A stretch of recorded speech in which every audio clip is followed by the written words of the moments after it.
Šogad Latvijas pasts visiem iedzīvotājiem piedāvāja unikālu iespēju, aicinot tos piedalīties jaunas pastmarkas radīšanā. Tika izsludināts konkurss, iesaistot sociālos tīklus un to lietotājus. Individuālu pastmarkas dizainu varēja izveidot un iesūtīt ik viens interesents. Šo iespēju izmantoja vairāk nekā 400 privātpersonu un uzņēmumu. Profesionāla žūrija, kurā darbojās reklāmas un grafiskā dizaina speciālisti, kā arī filatelijas eksperti, publiskajam balsojumam izvēlējās 30 darbus.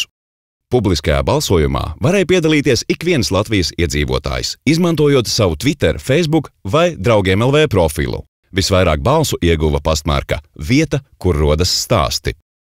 No kopumā saņemtajām vairāk nekā 4500 balsīm par šo pastmarku tika nodotas 752 balsis.